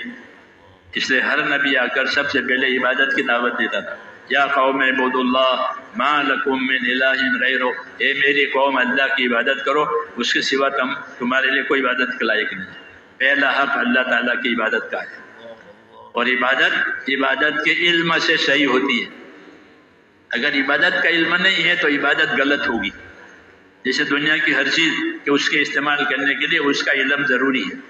جتنی نئی چیزیں پیدا ہوتی ہیں لوگ اس کو سیکھتے ہیں. جب گاڑیاں نہیں تھی، اب گاڑیاں آئی تو لوگ گاڑی چلانا سیکھتے ہیں. سائیکل آئی تو سائیکل چلانا سیکھا، موبائل ہے تو موبائل استعمال کرنا سیکھا. ہاں ہر چیز آئے اس کا علم ضروری ہے، نہیں تو اس کا نفع نہیں ہوگا. ایسے ہی میرے بھائیوں دین کا علم ضروری ہے. جب دین کا علم ہوگا تو دین کا نفع ہوگا. دنیا کے علم سے دین نہیں چلے گا. دنیا کے علم سے دنیا بنے گی، مادہ بنے گا، دنیا کی اسباب کی ترقی ہوگی دنیا کے علم سے. وہ پڑھے منع نہیں ہے، لیکن دین بنے گا دین کے علم سے. دین کے علم کے لیے اللہ نے وحی نازل کی. 23 برس تک قرآن شریف اترا، عمل کرانے کے لیے، ہدایت دینے کے لیے، زندگیوں کو صحیح بنانے کے لیے، حقوق کی فرمائش کے لیے. اور رسول صلی اللہ علیہ وسلم کو بھیجا تاکہ عملی طور پر اس کو بتائے. اس لیے عبادت کا جو وظیفہ ہے اس کو صحیح کرنے کے لیے عبادت کا علم. ہماری تبلیغ میں علم و ذکر ہے 6 نمبروں میں. علم و ذکر یہ اسی وجہ سے کہ عبادت کرنی ہے تو عبادت کا علم حاصل کرو. عبادت کے علم سے عبادت صحیح ہوگی. ہاں عبادت کا علم 2 طرح کا ہے، فضائل مسائل. فضائل کے علم سے اپنی عبادت کی قیمت سمجھ میں آئے گی کہ میری عبادت کی اتنی قیمت ہے. آدمی جس چیز کی قیمت سمجھے گا اس کی قدر کرے گا، اس کی حفاظت کرے گا. اور جس چیز کی قیمت نہیں سمجھا اس کو ضائع کرے گا. کیوں؟ اس کو خبر ہی نہیں ہے کہ اس کی کیا قیمت ہے، میرے کام کا نہیں ہے، لے جاؤ. ہاں اور جس کو قیمت معلوم وہ اس کی قیمت کرے گا. جہالت کی وجہ سے دین کی بے قدری ہوتی ہے. ورنہ تو ایک سبحان اللہ احد پہاڑ سے بڑا ہے. ایک سبحان اللہ حدیث شریف میں ایک سبحان اللہ احد پہاڑ سے بڑا ہے. سبحان اللہ اعظم من احد، اللہ اکبر اعظم من احد. یہ اس کی قیمت بتائیے. لیکن جب اس کی قیمت نہیں ہوگی تو پھر اس کو ضائع کریں گے کہ سبحان اللہ عالم تک. اور جس کو اس کی خبر ہوگی وہ کبھی ضائع نہیں کرے گا کہ نہیں اس کو پڑھیں. حضرت علی فرماتے تھے کہ تسبیح سبحان اللہ، الحمدللہ، اللہ اکبر نمازوں کے بعد پڑھتے ہیں 33 مرتبہ اور اللہ اکبر 34 مرتبہ. فرمایا یہ حدیث مجھ کو جب سے پہنچی ہے میں نے یہ کبھی میرے سے فوت ہی نہیں ہوئی. میں اس کا پابند ہوں. جب سے میں نے یہ حدیث سنی ہے کہ نمازوں کے بعد اور سوتے وقت یہ پڑھی جاتی ہے، یہ فوت ہی نہیں ہوئی. کسی نے پوچھا کہ فلاں موقع پر آپ میدان میں تھے، میدان جنگ میں بہت مصروف تھے، اس میں پڑھی تھی کہ ہاں اس میں بھی پڑھی تھی تسبیح. ہماری طرح سے کہ تو انفرادی ہے رہنے دو ایسا. ہاں انفرادی ہے. انفرادی چھوڑنے کے لیے تھوڑا ہوتا ہے، اجتماعی بھی کرنے کے لیے ہوتا ہے، انفرادی بھی کرنے کے لیے ہوتا ہے. چھوڑنے کے لیے تو کچھ نہیں. چھوڑنے کے لیے تو وہ چیزیں ہیں جو گناہ ہے، وہ چھوڑنے کے لیے ہے. یہ چھوڑنے کے لیے نہیں ہے. کیوں کہ ہر عمل کا اثر بھی ہوتا ہے، اجر بھی ہوتا ہے. ہر عمل کا اثر ہوگا، اجر بھی ہوگا. جیسے آپ نمک ڈالیں گے کھانے میں تو نمک کا اثر ہوگا یا نہیں ہوگا؟ تیل ڈالو گے تیل کا اثر ہوگا، مسالہ ڈالو گے مسالے کا اثر. ایسے زندگی میں میرے دوستوں جو عمل کرے گا اس کا اثر ہوگا دل پر، اور اس کا اجر ہوگا، یعنی اس کا ثواب لکھا جائے گا. ہاں، ہر عمل میں یہ دو تاثیریں ہیں، اس کا اثر، اس کا اجر، اس کا اثر، اس کا اجر. تو جن کو یقین ہوتا ہے کہ اس پر مجھ کو یہ ملے گا، وہ سبحان اللہ کو نہیں چھوڑے گا. یہ تو بہت پہاڑ سے بڑا ہے. تو جب اس کا یقین نہیں ہے تو پھر آئی گئی بات ہے. اس لیے حکموں پر عمل کرنے کے لیے حکم والا علم، اس کے نتائج اور فضائل والا علم، تاکہ اس علم کی روشنی میں اس حکم کی، اس کے درجے کی قدر ہو جائے اور حکم کو پورا کر کے حق ادا کرے. تو اللہ تعالیٰ نے اسباب کو حکموں کے ساتھ جوڑا ہے. جو اسباب ملے ہیں اس کے ساتھ حکم ہے، یہ کرو یہ کرو یہ کرو. اس کے لیے میں کہہ رہا تھا کہ دین کا علم حاصل ہونا ضروری ہے. ہاں، عام طور پر یہ سمجھتے ہیں کہ ہم تو جانتے ہیں، حالانکہ جو جانتے ہیں وہ ٹھیک ہے لیکن وہ تھوڑا ہے. ہم نہیں کہتے ہیں نہیں جانتے ہیں، لیکن جو جانتے ہیں وہ تھوڑا ہے، اور جو نہیں جانتے ہیں وہ زیادہ ہے. اور جب جانے گا نہیں تو کیسے کرے گا؟ حضور صلی اللہ علیہ وسلم کو سکھانے والا بنا کر بھیجا گیا. ہاں، کیا آپ کو معلم الناس الخیر. حضور صلی اللہ علیہ وسلم کون ہے؟ کہ لوگوں کو خیر کی باتوں کی تعلیم دینے والے. یہ آپ کا شرف اور مرتبہ ہے، معلم الناس الخیر. نبی کون ہے؟ کہ لوگوں کو خیر کی باتوں کی تعلیم دینے والا. تو جو چیز خیر کی ہے وہ حضور صلی اللہ علیہ وسلم نے تعلیم دی. اس مال میں کیا خیر ہے؟ تو مال کے خیر کی تعلیم دی ہے. اگر یہ مال کی خیر حاصل نہیں ہوئی تو پھر مال کا شر ہے، پھر مال کا شر آئے گا. ہاں، کہ مال کے شر سے پھر بغاوت پیدا ہوگی نفس کے اندر. جی ہاں، کہ مال کے نقصانات. تو اللہ تعالیٰ نے حیات اور مال یہ دونوں چیزیں ہم کو دی ہیں، اور یہ دونوں چیزیں بطور امانت کی بھی ہیں، بطور نعمت کی بھی دی ہے اور بطور امانت کی بھی دی ہے. نعمت تو اس لیے دی ہے کہ ہم نعمت کے محتاج ہیں. آدمی اللہ کی ہر نعمت کا محتاج ہے. اگر اللہ نہ دے تو اس کی حاجت نہیں پوری ہوگی. تو اس لیے نعمتیں دی ہیں کہ ان کی حاجتیں پوری ہو جاوے، ان کو راحتیں مل جاوے، اور زندگی اطمینان سے گزر جاوے. تو جس طرح یہ نعمت ہے اس طرح وہ امانت بھی ہے. اس کا دوسرا پہلو یہ ہے کہ اس سے حق ادا کرنا ہے. اس سے حق ادا کرنا ہے. حق ادا کرنے کے لیے حق کا علم ضروری ہے. اس لیے دین سیکھیں گے تو حق کی خبر پڑے گی. علم نہیں سیکھا ہے تو حق کی خبر نہیں ہوگی. اپنی حاجت کی خبر ہوگی، اپنی راحت کی خبر ہوگی، اپنی دنیا کی ترقی کی خبریں ہوگی، یہ ہوگا. تو یہ دھوکے کا سامان ہے. دھوکہ اس لیے ہے کہ اس میں پھنس گیا، آخرت چھوٹ گئی. جو اصلی چیز تھی باقی رہنے والی وہ چھوٹ گئی. ہاں، اور جو ہاتھ میں آئی وہ باقی نہیں رہی. تو نہ ادھر کا رہا نہ ادھر کا رہا. یہ دھوکہ ہو گیا. اس لیے میرے بھائیوں، یہ دین کا تقاضا کہ اپنے دین کو سیکھنا. علم و ذکر کا جو تذکرہ ہے ہماری دعوت میں وہ اس لیے ہے کہ اپنا دین سیکھو تاکہ اللہ کا حق پہچانو، اپنی ذات کا حق پہچانو کہ میری ذات کا مجھ پر کیا حق ہے. تو کھانے پینے کو حق سمجھتے ہیں تو ٹھیک ہے، لیکن کھانے پینے والا جو حق ہے وہ تو موت سے پہلے کا ہے. موت کے پر کھانے پینے کی بات ختم ہو جائے. اصل حق آدمی کی زندگی کا اس کے اوپر یہ ہے کہ آدمی اپنے آپ کو دوزخ سے بچاوے. یہ اصلی حق ہے. میری ذات کا مجھ پر اصلی حق یہ ہے کہ میں اپنے آپ کو دوزخ سے بچاؤں. اس طرح ہر انسان کو یہ کہا کہ اپنی ذات کو دوزخ سے بچاؤ، یہ تمہارے اوپر حق ہے. اگر تم اپنا بچاؤ نہیں کرو گے دوزخ سے تو کوئی دوسری چیز نہیں بچاوے گی. وَلَا تَزِرُ وَازِرَةٌ وِزْرَ أُخْرَىٰ. کوئی کسی کا بوجھ نہیں اٹھائے گا کہ بھئی اس کو دوزخ میں نہ بھیجو، میں چڑھ جاؤں. کیسے؟ اس میں نہیں چلتی بات. تو آدمی کی ذات کا آدمی اوپر حق یہ ہے کہ وہ اپنے آپ کو دوزخ سے بچائے. یہ اصل حق ہے. یا ایھا الذین آمنوا قوا انفسکم، پہلے بات اے ایمان والو اپنے آپ کو بچاؤ اور اپنے اہل و عیال کو دوزخ سے بچاؤ. کہ اپنے آپ کو، اپنے اہل و عیال کو دوزخ سے بچاؤ، یہ سب سے بڑا حق ہے.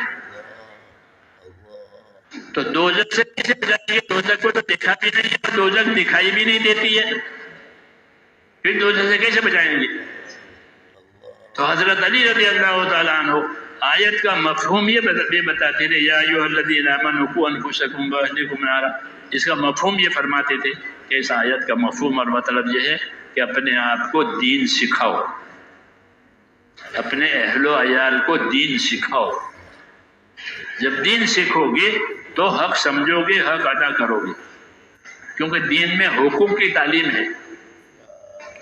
دین میں حقوق کی تعلیم دی گئی ہے. مالداری میں مالداری کا کیا حق ہے، غریبی میں غریبی میں کیا حق ہے، تو یہ سب حقوق کی تعلیم دی ہے. تو اس لیے فرماتے تھے کہ آیت کا مفہوم یہ ہے کہ ایمان والو اپنے آپ کو اور اپنے اہل و عیال کو دوزخ سے بچاؤ. تو دوزخ سے کیسے بچائیں گے؟ دوزخ تو دیکھی نہیں ہے. فرماتے مطلب یہ ہے کہ اپنے آپ کو دین سکھاؤ. وقایت نفس، اپنی ذات کو بچانا. کس سے بچانا؟ کہ دوزخ سے بچانا. وہ کیسے ہوگا؟ کہ دین سیکھنے سے ہوگا. یہ نبی آ کر لوگوں کو دین سکھاتے ہیں، اسباب والوں کو ان کی اسباب کی زندگی میں دین سکھاتے ہیں کہ تم مالدار ہو تو مالداری کا کیا دین، تم غریب ہو تو غریبی کا کیا دین ہے، تم تاجر ہو تو تجارت کا کیا دین ہے. شعیب علیہ السلام نے تاجروں کا دین سمجھایا. صالح علیہ السلام نے فیکٹریوں والوں کو فیکٹریوں کا دین سمجھایا. کیوں کہ وہ فیکٹریاں لے کے بیٹھے تھے، یہ تجارت لے کے بیٹھے تھے. شعیب علیہ السلام کی قوم ان کو تجارت کا دین بتایا تاکہ وہ اپنی زندگی میں دین لا کر اپنے آپ کو دوزخ سے بچائے اور حق ادا کرے. اس لیے دین آیا ہے کہ حق ادا ہو جاوے. اپنی ذات کا حق ہے، اپنی ذات کو دوزخ سے بچاوے دین سیکھ کر کے. اور ہماری ذمہ داری آگے کی بھی ہے. کیوں کہ یہ امت آخری امت ہے، یہ امت آخری امت ہے. ان کا نبی آخری نبی ہے. یہ آخر، اس کے بعد کوئی امت نہیں ہے، نبی کے بعد کوئی نبی نہیں ہے. تو ہماری زندگی میں دوہرا کہ اپنے ذات سے اپنے آپ کو بنانا اور دوسرے بنے، اس کی محنت کرنا، اس کا راستہ بنانا. راستہ بنانا ایک محنت دی ہے دین کی، کہ اس کی وجہ سے اپنی ذات میں دین آئے گا، سیکھنے سے، سکھانے سے. ہاں، کہ اپنی ذات میں دین لاؤ. قوا انفسکم واہلیکم نارا، اپنے آپ کو، اپنے اہل کو دوزخ کی آگ سے بچاؤ. اس کے لیے صلاحیتیں دی ہیں کہ اپنی صلاحیتوں کو دین پر لگاؤ تاکہ دین زندگی میں آوے. پھر دوسری ذمہ داری کہ اپنی زندگی میں دین لاتے ہوئے دوسروں میں دین آوے، اس کی محنت کرو، اس کی ترغیب دو، اس کی دعوت دو. تو اپنی ذات میں دین لانا میرے بھائیوں وہ پہلی ذمہ داری ہے. مالداری ہے تو مالداری کا دین، غریبی ہے تو غریبی کا دین، بیماری ہے تو بیماری کا دین، تندرستی ہے تو تندرستی کا دین. ہر حال کا دین ہے. جسے بیماری میں بیماری کا کھانا نہیں کھاتا مریض. مریض کیا کرتا ہے؟ بیماری میں بیماری کا کھانا کھاتا ہے. بیماری کے کپڑے اب تو پہناتے ہیں اسپتال میں، اپنے کپڑے نہیں ہوتے، بیماری کے کپڑے. ہاں، بیماری میں بیماری کا پوشاک، بیماری کا خوراک.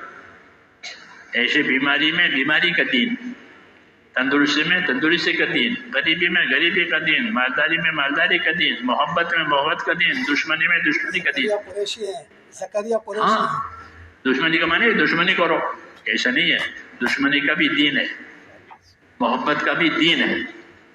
ہاں، اس لیے دین بڑی نعمت ہے. رسول صلی اللہ علیہ وسلم کو کامل دین کے ساتھ بھیجا گیا ہے. کامل دین، پورا ہر حال کا دین. ہماری کوئی زندگی کا کوئی حصہ جہالت میں نہیں گزرے گا. ہم کو کھانے پینے کا دین، سونے کا دین، اٹھنے کا دین، بیٹھنے کھانے کا دین. اس لیے میرے دوستو جب دین ادا ہوگا تو ہر لائن کا دین آئے گا، ہر لائن کا حق ادا ہوگا اور ہر لائن کی کامیابی ملے گی. ہر لائن کی کامیابی ملے گی. مولانا یوسف صاحب فرماتے تھے کہ 100% دین ہے تو 100% کامیابی. 50% دین ہے تو 50% کامیابی. جتنا دین ناقص اتنے کامیابی ناقص. پورا دین ہے کہ پورے دین کی نیت سے کام کرنا ہے اور سیکھنا ہے اس کو. دین تو سیکھے بغیر نہیں آ سکتا. جو دین بغیر سیکھے ہوگا وہ رواجی ہوگا. وہ دین نہیں ہے، رواج ہے، رسم ہے. رسم پر کچھ نہیں بنتا. رسم علامت ہے دین کے مٹنے کی. یہ دین مٹ گیا، رسم رہ گئی. اور جیسا فرمایا پہلے زمانے میں لوگوں کو دین میں جب رسمیں رہ جاتی تھی تو دوسرا نبی آتا تھا، وہ رسم مٹاتا تھا، حقیقت لاتا تھا. ہمارے ذمہ ہوا کہ ہم اب نبی نہیں آئے گا بلکہ نبی کے کام کے ہم وارث ہیں. نبی کے کام کے وارث ہیں. جب دین مٹ رہا ہے تو ہم دین سیکھیں گے، دوسروں کو سکھائیں گے تاکہ حقوق ادا ہو جائے. دین نہیں ہوگا تو حق مرے گا، اللہ کا بھی مخلوق کا بھی.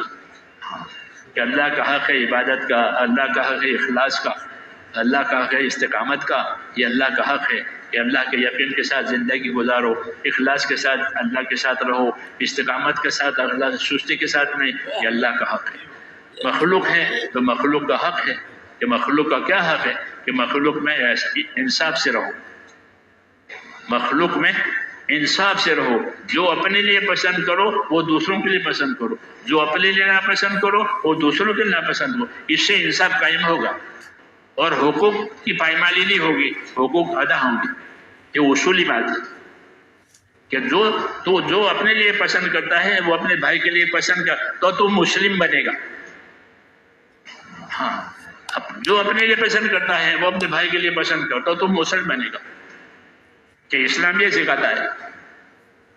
یہ انصاف کی بات ہے.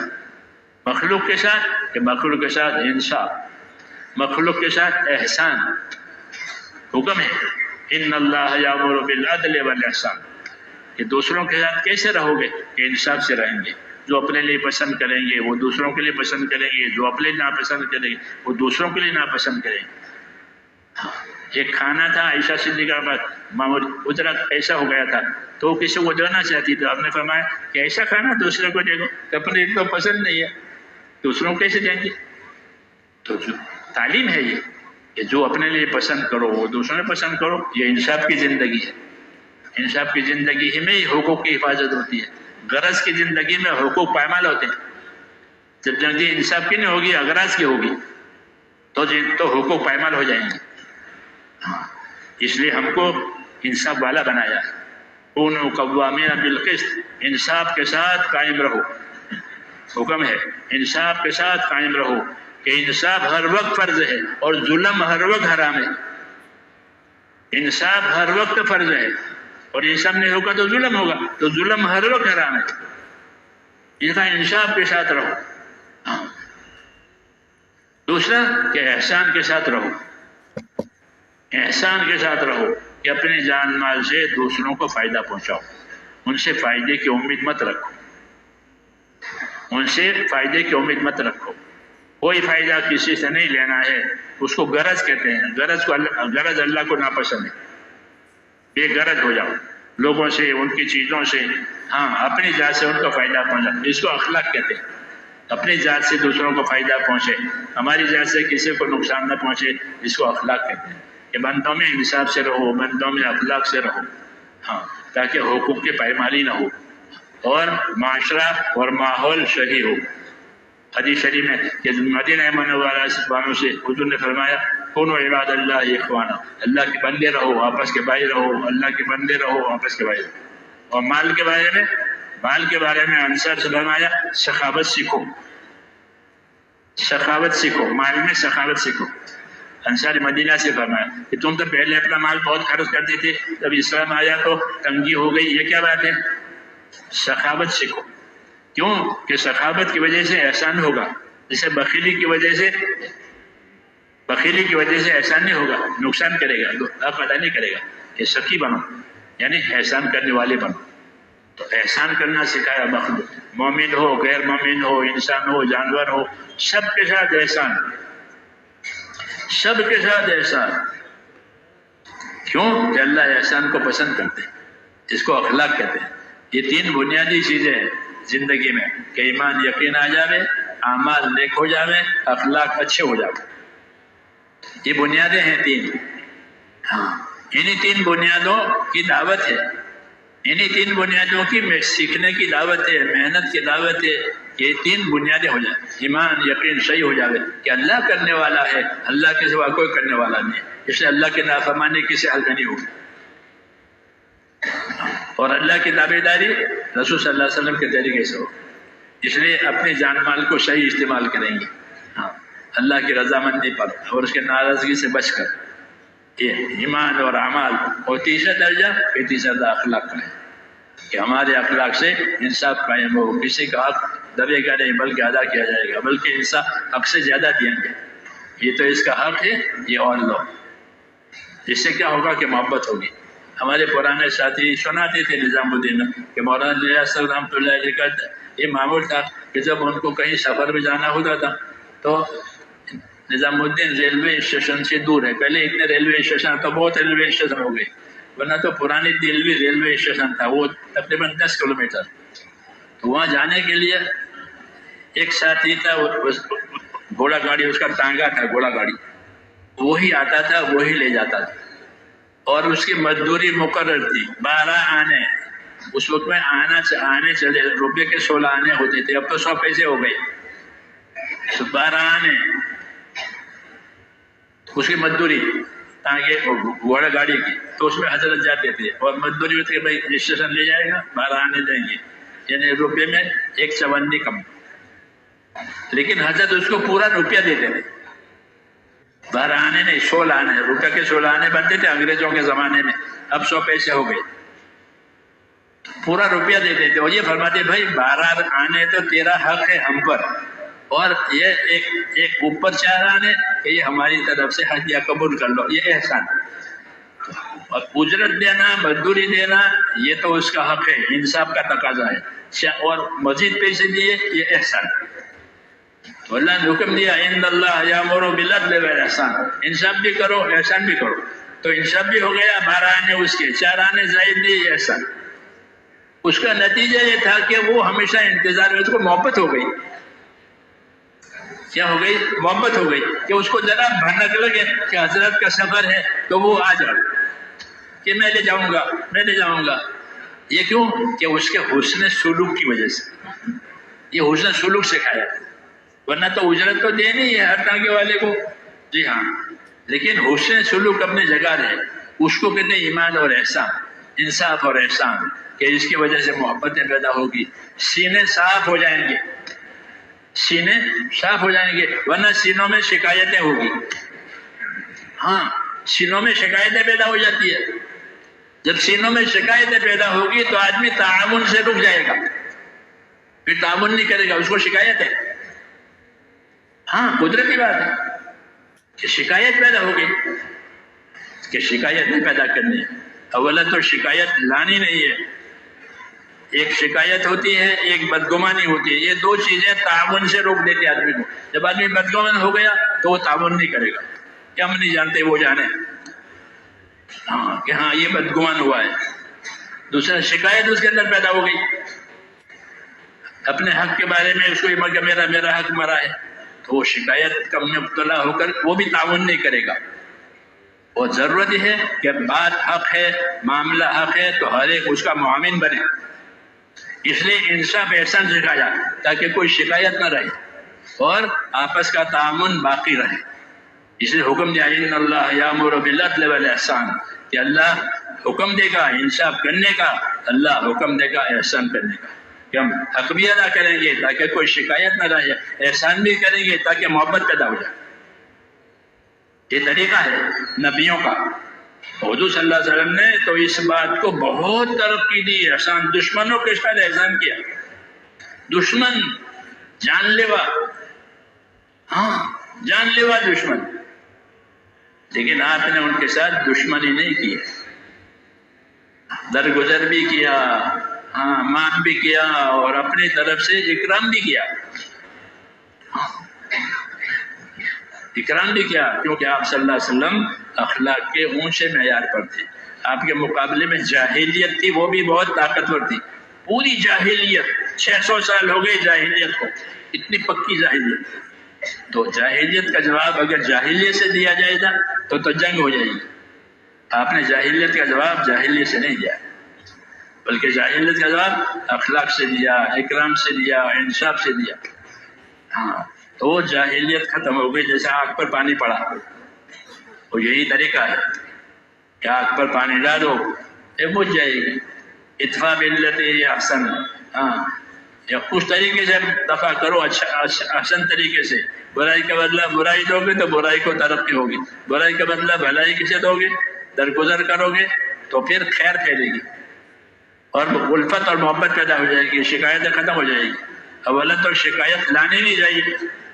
ہو سکتا ہے میرا یہ قصور ہو، ورنہ شکایت والا دوسرے کا قصور سمجھ کر اپنے اندر شکایت پیدا کرتا کہ ہو سکتا ہے میرا یہ قصور ہو. سہل ابن حنیف ایک صحابی تھے، وہ ہمیشہ اس کی تعلیم دیتے تھے کہ بھلے آدمی ہو اپنا قصور سمجھا کرو، دوسرا کو قصور سمجھو گے تو شکایت والے بنو گے، بدگمانی والے بنو گے. اتہموا انفسکم اتہموا انفسکم، وہ کہتے تھے اپنا قصور سمجھو، اپنے آپ کو متہم سمجھو کہ اس میں میری غلطی ہے، میرا یہ قصور ہے. تو اپنی غلطی سمجھنے کی وجہ سے اپنی غلطی کی اصلاح آسان ہے، دوسرے کی غلطی سمجھ کر دوسرے کی غلطی کو اصلاح کرنا مشکل ہے. تو وہ لوگوں کو یہ تعلیم دیتے ہیں. سالم نہ ہونے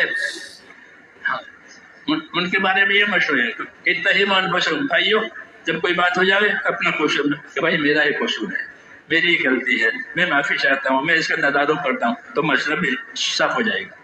کہ نہیں اس کا قصور ہے، اس نے ایسا کیا کہ تمہارے ہاتھ میں اس کی اصلاح نہیں ہے تو معاملہ بگڑ جائے گا.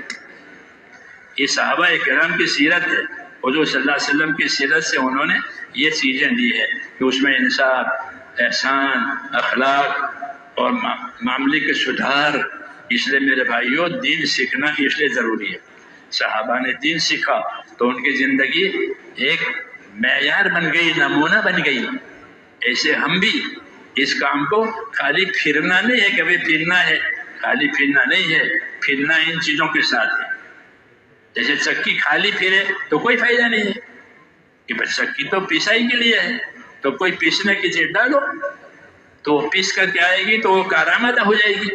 کیونکہ گیہوں آدمی نہیں کھا سکتا، لیکن پیسے گا آٹا ہوگا تو روٹی ہی بنانی پڑے گی، دوسری چیز نہیں بنے گی. جب تو کام کا ہو گیا یہ آٹا، ٹھیک ہے، پانی ڈال کے روٹی بنا لو، پسائی ہو گئی. تو پسائی سے فائدہ بڑھ جاتا ہے. تو حرکت جو ہماری ہوگی وہ تو فائدہ مند ہوگی میرے دوستو. زندگیاں دین پر آئے گی، دین کے فائدے ظاہر ہوں گے. اس لیے فرمایا والذین جاہدوا فینا لنہدینہم سبلنا، جو ہمارے راستوں کی محنت کریں گے ہم ان کو اپنے راستوں کی رہبری کریں گے. تو اللہ تعالیٰ کام کو کھولے گا، کام سمجھ میں آئے گا. کام کرنے کی وجہ سے، محنت کرنے کی وجہ سے، قربانی دینے کی وجہ سے، اپنے آپ کو پابند کرنے کی وجہ سے حقیقتیں کھلتی ہے. اپنے آپ کو آزاد بنانے سے صلاحیتیں برباد ہوتی ہیں. زندگی میں فسق و فجور آتا ہے کیونکہ آزاد ہو گیا، آزاد ہو گیا. آزادی سے صلاحیتیں برباد ہوتی ہیں اور پابند ہونے سے صلاحیتیں کام کرتی ہیں. پھر اللہ کے حکموں کا، نبی کے طریقوں کا پابند بنو گی تو تقوی پیدا ہوگا، آدمی متقی بنے گا، پرہیزگار بنے گا، اللہ سے قریب ہو جائے گا. ہاں وہی اصل ہے کہ آدمی اللہ سے قریب ہو جائے، اس کی رحمتوں سے قریب ہو جائے. حضور صلی اللہ علیہ وسلم کو رحمت بنا کر بھیجا ہے، آپ کے کام کو رحمت بنایا، آپ کی محنت کو رحمت بنایا. یہ سیکھنے سے یہ وہ ساری باتیں جو مذاکرے میں آئی یہ ہماری زندگی میں آئی. ایمان، اعمال، اخلاق، اخلاص، یہ سب اس پر موقوف ہے، یہ اس کے لیے کام ہے. تو یہ محنت ایک بہت بڑی ایک دوا ہے، بہت بڑا ایک علاج ہے ہر ایک کے لیے. جب یہ ہر آدمی اپنی صلاحیت کے مطابق اس محنت سے فائدہ اٹھائے گا، اس کے صلاحیتوں میں ترقی ہوگی. ہاں کیونکہ صلاحیتیں لوگوں کی مختلف ہے. حدیث میں ہے کہ لوگ ایسے قیمتی ہیں جیسے سونے چاندی کی کانیں ہوتی. اس زمین میں سونا نکلتا ہے، چاندی نکلتا ہے، وہ زمین قیمتی ہو جاتی. ایسے لوگ جو بیٹھے ہوئے ہیں وہ صلاحیت والے ہیں، ان میں صلاحیتیں ہیں. ان کی صلاحیتوں کو کام پر لانے کے لیے کہ ان کو دین کی محنتیں لگانا ہے. جیسے سونا زمین کے نیچے ہے تو کوئی فائدہ نہیں، اس کو نکالتے ہیں، پھر وہ بازار میں آتا ہے، پھر اس کو بھاؤ دیا جاتا ہے. اسی طرح لوگ اللہ کے راستے میں نکلیں گے، ان کی صلاحیتیں دین پر لگے گی. پھر ان کی صلاحیت ہے، یہ ابو بکر ہیں، یہ عمر ہیں، یہ عثمان ہیں، یہ علی ہیں، یہ ابو درداء ہیں حکیم الامت، ابو درداء حکیم الامت، ہاں ابی بن کعب امت کا بڑا قاری، ابو عبیدہ امت کا بڑا امیر، بڑی بڑی صلاحیتیں ظاہر ہوئی. جی ہاں، ورنہ تو جاہلیت تھی. آپ صلی اللہ علیہ وسلم آئے اور آپ کی دعوت ہوئی، آپ کی تو یہ سب آج بھی یہی ہے کہ لوگوں میں بہت صلاحیتیں ہیں، بہت کام کرنے کی طاقت ہے، مگر وہ ٹھکانے پر لگنا ضروری ہے. جب ٹھکانے تو ایک آدمی کتنا کام کر لے گا، اسی کارگزاریاں بنتی ہے. اس لیے کہتے ہیں کہ اپنی زندگیوں کو اللہ کے حکم والی محنت پر لگانا، تاکہ زندگی ہماری بھی حکم والی بنے اور امت کے اندر حکموں کے پر چلنے کا ماحول بنے. حکم پر چلنے کا ماحول ہماری محنت سے ماحول بنے گا، لوگوں کو دین پر چلنا آسان ہو جائے گا. فضا میں جو سڑکیں بنتی ہیں تو چلنا پھرنا کاروبار سب آسان ہو جاتا ہے، اس لیے کہ اب سڑکیں بنی ہیں، روڈ بنے ہوئے ہیں، محنتوں سے راستے کھلتے ہیں. ہاں محنت نہیں ہوتی تو راستے تنگ ہو جاتے ہیں. ہاں عبادت نماز بھی مشکل ہو جاتے ہیں. میں نے پہلے لوگ حج کرتے تھے، نماز نہیں پڑھتے، حج میں جا رہے ہیں کیونکہ سفر میں کیسے نماز پڑھیں، گاڑی میں کیسے نماز پڑھیں. اور اب لوگ گاڑی میں بھی نماز پڑھتے ہیں، ہوائی جہاز میں بھی نماز پڑھتے ہیں، ہر جگہ نماز پڑھتے ہیں، راستے کھل گئے. جی ہاں، بلکہ بعض جگہ تو نماز کے لیے جگہ بنائی گئی، کیوں کہ نماز پڑھنے والے آ گئے تو ہوائی جہازوں کے اس پر نمازوں کے لیے جگہ بنائی، لکھ دیا کہ یہ عبادت کا روم ہے، کوئی بھی عبادت کرے، کوئی بھی مذہب والا. یہ کیوں راستے کھلے کہ محنت ہوئی، لوگ اذان دے رہے ہیں، نماز پڑھ رہے ہیں، تو ان کی جگہ بناؤ. تو دین کو جگہ ملتی ہے محنت کرنے سے، ورنہ دین کی جگہ لوگ دبا لیتے ہیں. ہاں ناجائز دباؤ ہوتا ہے نا زمینوں پر، ایسے ہی صلاحیتوں پر بے دینی کا ناجائز دباؤ ہوگا تو اب بے دینی پھیل جائے گی، اور جب دین کا کام ہوگا تو صلاحیتیں کام پہ لگے گی، پھر دین کے لیے راستے کھلے گے. تمکین کہ دین کو جگہ ملے گی محنت کرنے کی وجہ سے. ہاں ماحول بنتا ہے، آسانیاں پیدا ہوتی ہے. اللہ نے ایک کام دیا ہے، اس لیے امت کا یہ کام ہے اپنی ذات سے دیندار بننا، اور لوگوں میں دینداری آوے اس پر اپنی جان مال کے ساتھ اپنی صلاحیتوں کو لگانا. ناگوار بات آوے تو صبر کرنا. ہاں صبر کرنا، یہ نہیں کہ حالات اچھے نہیں تو کام چھوڑ دیا، یہ نہیں، صبر کرو، صبر کے بعد مدد ہوتی ہے. اور اچھے حالات آئے تو زیادہ کام کرنا، یہ نبیوں کی سنت ہے کہ اچھے حالات آئے کہ زیادہ کام کرو. کیوں کہ اللہ نے حالات اچھے کر دیے، یہ سنت پیغمبر ہے کہ اچھے حال ہو گئے کہ زیادہ کام کرو. ہاں کہ ناگوار حالات آئے تو صبر کرو. جمو ان مع العسر یسرا، ان مع العسر یسرا، گھبراؤ نہیں، دشواری کے بعد آسانی بھی آنے والی ہے، تو دشواری کے بعد آسانی آنے والی، یہ تسلیاں ہوتی ہیں قرآن پاک میں اور حضور صلی اللہ علیہ وسلم کی زندگی میں کہ دنیا ہے، حالات تو بدلتے رہتے ہیں، لیکن اللہ کی بات نہیں بدلے گی. اللہ کی بات پر اپنی طاقت کے مطابق ہر حال میں عمل کریں گے. زیادہ مجال نہیں ہے تو تھوڑا عمل کریں گے. جیسے کوئی کھڑے ہو کے نماز نہیں پڑھتا تو بیٹھ کر پڑھے گا، بیٹھ کر نہیں پڑھتا تو اشارے سے پڑھے گا. تو ذمہ داریوں میں بھی اللہ آسانی لانے کے حالات کی وجہ سے، کہ حالات سخت ہیں تو ذمہ داریوں میں آسانی آ جائے گی، حالات اچھے ہیں تو ذمہ داریوں میں ترقی ہوگی، حالات اچھے ہیں تو ذمہ داریوں میں ترقی ہوگی. یہ طریقہ نبیوں کا ہے. یہ نہیں کہ حالات اچھے ہیں تو سست ہو گئے، کہ نہیں حالات اچھے ہیں تو زیادہ کام کرنا، حالات ناگوار ہیں تو اپنی طاقت کے مطابق کام کرنا. یہ نبیوں کا طریقہ ہے. اس کا نفع یہ ہوگا کہ ہر حال میں کام ہوگا، تو اللہ تعالیٰ نہیں کرے. ہاں کہ اس میں طاقت نہیں ہے اور اللہ مطالبہ کرے، ایسا نہیں ہوگا. اللہ انصاف کو پسند کرتا ہے، اللہ خود بھی انصاف کرنے والا ہے. اس لیے جتنی طاقت ہے اتنا کرنا، یہ زندگی کی ذمہ داری ہے. اور اللہ کی مدد اتنی آئے گی جتنی ذمہ داری پوری جائے گی. تو اس کے لیے تیار ہے انشاءاللہ. ہر آدمی اپنے آپ کو تیار کرے اپنے آخرت بنانے کے لیے، کیونکہ ہم میں سے ہر آدمی آخرت کی طرف جا رہا ہے آخرت کی طرف. آخرت نہ بناوے تو وہ دھوکے میں ہے، وہ دھوکے کا انجام پچھتاوا ہے. تو بھائی پچھتاوی کی زندگی کیوں گزارے، کامیابی کی زندگی گزارے. اللہ نے اپنے دین میں کامیابی رکھی ہے کہ دین کا کام کرو گے تو اللہ دین والی رہبری کرے گا. آپ بتائیں جو تقاضے آپ کے سامنے رکھے جائیں گے وہ آپ انشاءاللہ پورے کریں گے. اس کے لیے تیار ہیں؟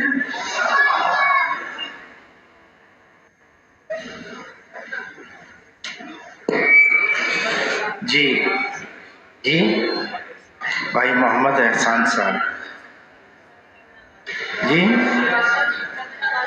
ہاں عبد